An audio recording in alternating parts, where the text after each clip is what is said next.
사도행전 24장 전체를 본문으로 생각하면서 24장의 말씀을 24장의 말씀이 어떤 말씀인가? 바울 사도의 법정에서의 투쟁이다, 이렇게 설명을 드릴 수 있습니다. 1절 보니까 이제 바울의 신변이 그동안 천부장에게 있었다가 그의 신변이 이제 벨릭스 총독에게로 옮겨갔고요. 벨릭스 총독에게 신변이 옮겨간 순간 대제사장 아나니아라는 사람과 또 장로들이 더둘로라는 변호사를 등장시켜서 그를 총독에게 고소를 합니다. 그래서 바울 사도가 총독 앞에서 이제 송사를 당해요. 여러 가지 고소를 재판을 받게 되어집니다. 자, 이때 바울이 정당한 재판을 받았을까? 이때 바울이 정말 올바른 판단에 의한 올바른 재판이 있었을까? 바울이 받는 재판이 어떤 재판이었는가? 공정한 재판이었는지 정당한 재판이었는지라고 하는 것을 우리가 살피려면 오늘 본문에 등장한 인물들을 한 사람씩 추적해 볼 때 이 재판의 결과를 가히 짐작할 수 있습니다. 1절 말씀을 보면 몇 사람이 등장해요? 한 3사람이 등장합니다. 대제사장 아나니아가 등장을 하고요, 변호사 더둘로가 등장하고요, 총독 벨릭스입니다. 이 사람들이 결국은 바울을 송사한 거거든요. 바울을 재판하는 거거든요. 그럼 이 사람들의 됨됨이를 추적해 볼 때, 자, 바울의 재판이 정당할까 공정할까 알 수 있습니다. 그래서 이 3사람이 어떤 사람인가를 한번 설명을 해보도록 합니다. 역사가들에 의해서 이 3사람들이 어떤 평가를 받았는가? 자, 첫 번째 등장하는 사람이 이제 대제사장 아나니아인데, 이 아나니아라는 인물은 어떤 인물이었을까? 역사가 요세푸스라고 하는 인물의 기록을 보면 이 요세푸스가 아나니아에 대한 평가를 역사적으로 기록을 해놓았는데, 자, 뭐라고 설명을 했는가? 아나니아는 부자이고 교만하고 거만한 사람이었다, 이런 평을 해놓았어요. 여러분, 지금 부자이다, 교만하다, 거만하다, 이 얘기를 듣는 사람이 누구냐면 아나니아가 누구예요? 대제사장입니다. 대제사장이라는 사람이 듣는 소리가 부자다, 교만하다, 거만하다, 이런 얘기를 듣습니다. 사람이 이 땅을 살아가면서 누구에게나 각자 들어야 될 얘기가 있고 듣지 말아야 될 얘기가 있습니다. 대제사장이라고 하는 신분을 가지고 있다면 듣지 말아야 될 얘기가 있을 겁니다. 대제사장이잖아요. 여러분, 우리가 구약 성경을 보면 유대 나라 이 배경 속에서 왕, 제사장, 선지자는요 굉장히 구별된 직책을 가진 사람들이었습니다. 하여 왕을 세울 때, 제사장을 세울 때, 선지자를 세울 때는 반드시 기름 붓는 의식을 행합니다. 기름을 부으면서 기름을 바르면서 그 사람들 왕을 세우고 제사장을 세우고 선지자를 세우는 거, 이건 구별되다는 겁니다. 거룩하다는 겁니다. 아나니아가 신분이 뭐라고요? 대제사장입니다. 그 사회에서는 거룩한 자입니다. 그 사회에서는 구분된 자입니다. 그런데 거룩한 자로 칭함받아야 될 사람이, 구별된 자로 칭함받아야 될 사람이 듣는 얘기가 지금 무슨 얘기를 들어요? 부자다, 교만하다, 거만하다 할 때 이 아나니아는 어떤 유의 사람인지 더 설명하지 않아도 우리가 짐작할 수 있습니다. 자, 이 대제사장이 장들과 더불어서 한 사람을 등장시킵니다. 누구를 등장시켜요? 더둘로라는 사람을 등장시킵니다. 더둘로는 변호사입니다. 변호사 더둘로에게 바울의 제목을 달아서 그를 송사케 한 겁니다. 이 더둘로는 또 어떤 사람인가? 오늘 성경을 보면 우리가 짐작할 수 있어요. 대단한 아첨꾼인 것을 알 수 있습니다. 왜 아첨꾼이다 이렇게 표현하냐면요, 3절 말씀을 우리 한번 같이 읽어보도록 합니다. 3절 말씀을 읽습니다. 3절 시작. 벨릭스 각하여, 우리가 당신을 힘입어 태평을 누리고 또 이 민족이 당신의 선견으로 말미암아 여러 가지로 개선된 것을 우리가 어느 모양으로나 어느 곳에서나 크게 감사하나이다. 벨릭스 각하여, 벨릭스 총독을 각하로 칭하면서 그에 대해 설명하는 게 한마디로 얘기하면 이 모든 게 각하의 은혜입니다. 우리가 이 태평성대를 누리는 게 각하의 은혜입니다. 벨릭스를 지극히 높이는 것을 볼 수 있습니다. 아첨꾼이라 표현하고 싶습니다. 자, 보세요. 벨릭스는 유대 사람입니다. 유대 사람들은요, 선민의식이 있는 사람들입니다. 선민의 정신이 가득한 사람입니다. 우리가 생각하면 이 선민의식, 유대 우월주의에 빠진 사람으로서 모든 일들을 알기를 우습게 여기는 교만함이 하늘에 있는 사람들이 그들의 큰 단점이기도 합니다. 선민의식에 꽉 차 있는 그가 입을 열어 하는 얘기, 그의 민족 정신은 도대체 어디 가버린 겁니까? 벨릭스 각하여, 이 모든 것이 당신의 은혜입니다.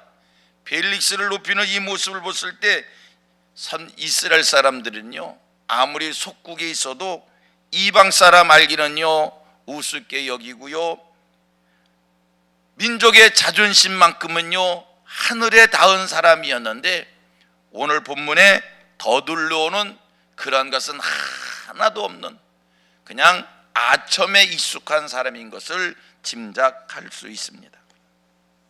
자, 이제 세 번째 등장하는 사람이 있습니다. 벨릭스 총독입니다. 벨릭스에 대해서는 어저께 그의 인물됨을 설명했습니다.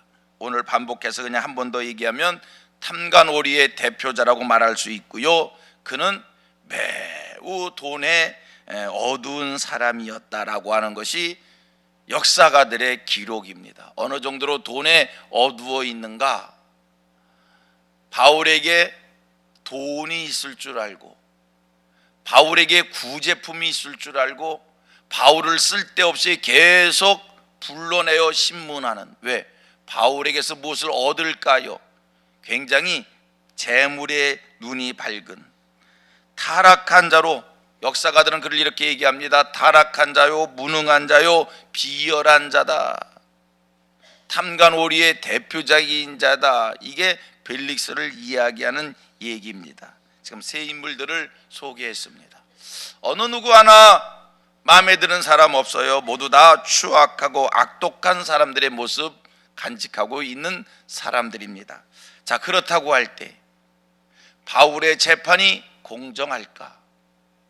그렇다고 할 때 바울이 올바른 재판을 받을 수 있을까?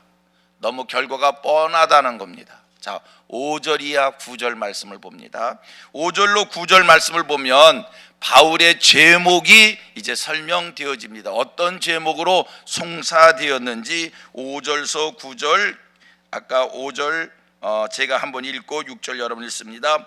우리가 보니 이 사람은 전염병 같은 자라, 천하에 흩어진 유대인을 다 소유하게 하는 자요, 나세렛 이단의 우두머리라.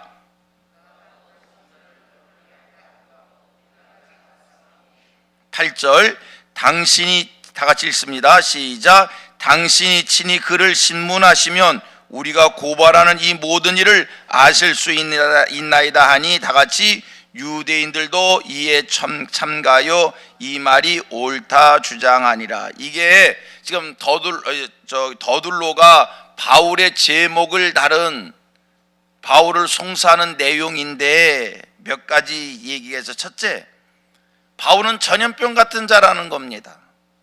바울을 가리켜서 전염병이다. 옛날 성경에는 연병이라고 표현했어요. 전염병이다. 참 무서운 병이지요. 자기만 해야 할 뿐만 아니라 남들에게도 나쁜 병을 옮기는 그런 이야기입니다. 바울은 전염병 같은 자이다. 아주 지저분하고 못쓸 병을 가진 자이다. 남들에게 해함을 주는 자이다. 이런 제목입니다. 두 번째, 바울에게 어떤 죄를 더 씌우는가? 천하에 흩어진 유대인들을 소욕케 하는 자이다. 이 말은 바울이 민중의 선동자라고 하는 이야기입니다. 반란자라고 하는 얘기입니다. 여러분, 이 얘기를 바울 입장에서 들으면요, 너무너무 억울한 얘기예요. 세 번째, 바울에 대해서 뭐라고 얘기해요? 나세렛 이단의 괴수이다. 그리고 네 번째, 성전을 더럽힌 자이다. 이게 바울의 죄를 지적한, 바울에게 이런 죄가 있다라고 하는 죄목입니다. 바울 입장에서 생각해 보면 너무 억울하지요. 자기가 언제 사람들을 선동해서 반란을 일으킨 적이 있습니까? 자기가 무슨 이단의 괴수입니까? 자기가 언제 성전을 더럽힌 적이 있습니까? 오히려 더러워진 성전을 깨끗게 한 일은 있지요. 바울 입장에서는 너무 억울하고 속상하고 답답함을 말하지 않을 수 없을 겁니다. 바울이 이런 일을 겪는 것을 보면서 여기서 우리 성도들의 교훈이 있습니다. 여러분, 우리도요, 세상을 살다 보면 나와 상관없이 사람들로부터, 주변으로부터 말 같지 않은 소리를 들을 때가 있습니다. 나는 절대 그렇지 않은데 상황적으로 환경 속에서 사람들이 모함을 합니다. 나를 그렇다라고 몰아갑니다. 억울하지요. 사람들에게 악인 취급을 받을 때가 있습니다. 그래서 공연히 시비를 당하고 공격을 당하고 억울해 견딜 수 없을 때가 있습니다. 바울이 오늘 참으로 억울한 일을 당할 때 어떤 자세를 취했는가? 그것 살피면서 우리 이 세상 살면서 우리라고 그렇지 말라는 법이 있습니까? 우리도 억울한 일을 겪을 때가 있어요. 답답한 일을 겪을 때가 있어요. 나와 상관없이 그런 소리를 들을 때가 있어요. 이럴 때 성도들은 어떤 자세를 취해야 되는가? 어떻게 해야 될 것 같아요? 여러분, 그렇게 몰릴 때 어떻게 해야 될까요? 여러분이 기억하실 것은 성도라고 해서 그런 일을 겪을 때 침묵하고, 그런 일을 겪을 때 참고, 그런 일을 겪을 때 내가 하나님 앞에서 인내해야지, 그렇게 받아들이는 것인가? 바울을 보니까요, 그랬을까 안 했을까? 바울을 보니까요, 그렇지 않다라는 겁니다. 자기를 변호해야 될 때는 적극적으로 변호를 합니다. 여러분, 기억을 더듬어 보십시오. 우리가 지금 24장으로 넘어왔습니다만 21장, 22장, 23장의 말씀이 뭡니까? 바울이 억울한 일을 겪을 때, 모함을 받을 때, 공격을 받을 때 21장, 22장, 23장 계속해서 자기를 변론했다는 겁니다.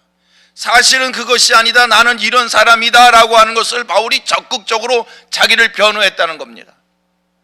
예루살렘 교인들이 자기를 오해했을 때, 예루살렘 거민들이 자기들을 공격했을 때, 산헤드린 공회가 자기를 공격하고 모함할 때 바울은 21장, 22장, 23장에서 적극적으로 그렇지 않다, 나는 이런 사람이다 라고 것을 변호하는 것을 보게 되어집니다. 그렇습니다. 성도라고 해서 무조건 침묵하는 것이 아닙니다. 무조건 입을 다물고 하나님의 처분만을 기다리는 것이 아닙니다.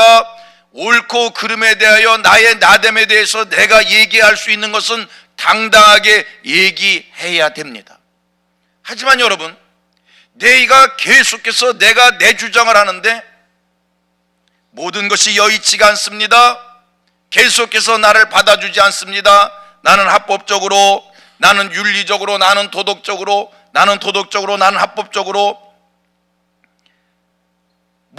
나의 입장을 변론하는데 상대는, 환경은 그 모든 것을 합법적, 도덕적 수준에서 받아주는 것이 아니라 자꾸 고집으로, 편견으로, 모함으로 몰아갑니다. 이제 그 다음 단계는, 그럴 때는 어떻게 하느냐는 거예요. 그럴 때는 어떻게 하는 거냐? 나의 나됨을, 나의 옳은 것을 나는 정당하게 주장을 하는데 끝까지 모아모래가며 끝까지 초법적으로, 끝까지 비이성적으로, 끝까지 비도덕적으로 계속 나를 격하게 공격하고 격하게 반응하고 받아주지 않을 때 그 다음에 어떻게 하냐는 거야. 그 다음에 어떻게 하는 거예요? 그 다음에 말씀이 우리가 10절로 25절 말씀 속에서 해답을 얻을 수가 있습니다. 성도는 정당하게 자기 입장을 주장합니다. 그러나 정당함을 받아주지 않습니다. 더 극악하게 나옵니다. 그럴 때 어떻게 하냐는 얘기예요. 10절로 25절 말씀인데 이 말씀은요, 여러분들이 집에 가서 읽으시면 될 것 같고요, 제가 간추려 얘기하면 10절로 21절은 사도 바울이 또 한 번 재판을 받는 과정 속에서 정당하게 자기의 자기됨을 주장을 합니다. 그런데 정당하게 자기의 자기됨을 주장을 하는데 아까 그 인물들을 살펴봤잖아요. 대제사장이라는 인물, 변호사라고 하는 인물, 총독이라고 하는 인물, 이 사람들을 봤잖아요. 이 사람들이 이성이 바른 사람들이 아니잖아요. 이 사람이 도덕적인 사람들이 아니잖아요. 계속 바울을 대적합니다. 그때 바울은 10절로 21절까지 정당한 주장을 한 이후에 상대가 더 악하게 나왔을 때 한 가지 25절을 읽습니다. 25절을 읽습니다. 시작. 바울이 의와 절제와 장차 오는 심판을 강론하니 벨릭스가 두려워하여 대답하되 지금은 가라, 내가 틈이 있으면 너를 부르리라 하고, 21절까지는 인간적으로 변론이었습니다. 그 이유는 바울이 사도의 자세로 돌아갑니다. 더 이상 인간의 주장을 하는 것이 아니라 사도의 자세로 돌아갔다는 거예요.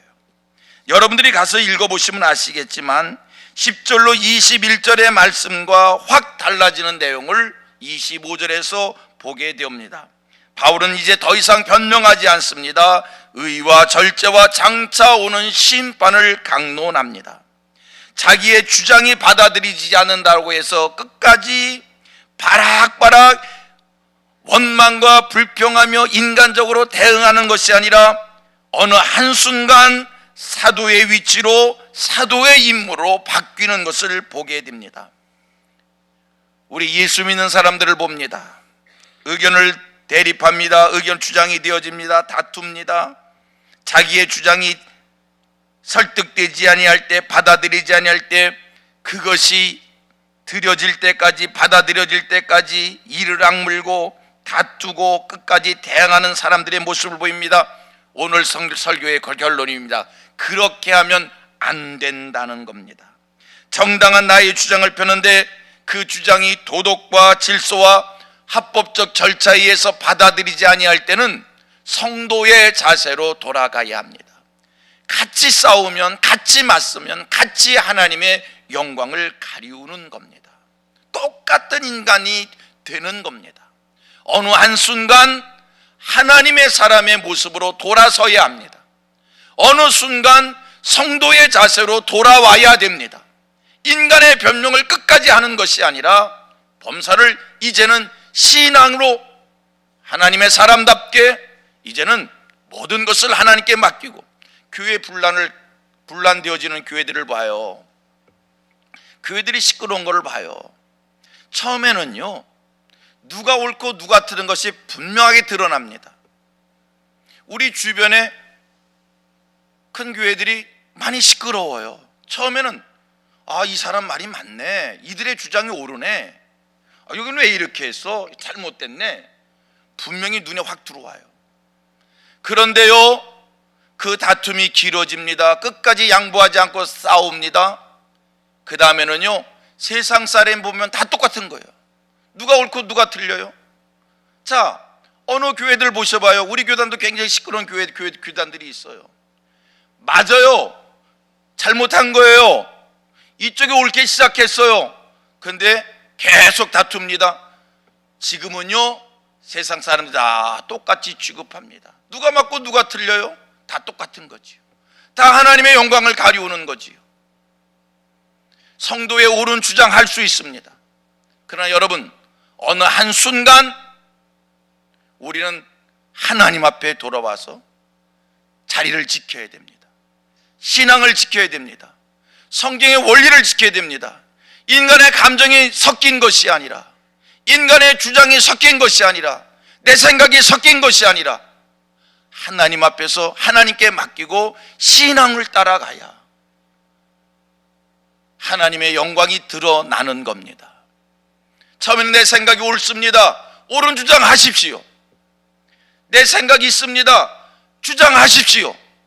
그러나 어느 한순간 모든 것을 하나님께 맡기고 신앙의 자리로 돌아서야 하나님의 결론을 맺을 수가 있는 겁니다. 바울이 그 모습입니다. 자기가 할 수 있는 일을 하지만 똑같이 싸우지 않았습니다. 똑같이 맞서지 않았습니다. 그 타락한 인생들하고 똑같이 선언 이롭고 훈언 이롭고 다툰들 결론이 어떻게 나겠습니까? 어느 한순간 사도의 자세로, 사도의 신분으로 돌아와서 하나님의 정의를 외치는, 하나님의 공의를 외치는, 하나님의 말씀을 외치는, 이게 하나님 앞에서 옳은 겁니다. 귀한 깨달음이 있는 성도로서의 성도의 삶의 원리에 귀한 깨달음이 있는 저와 여러분들이 되기를 주님의 이름으로 축복합니다.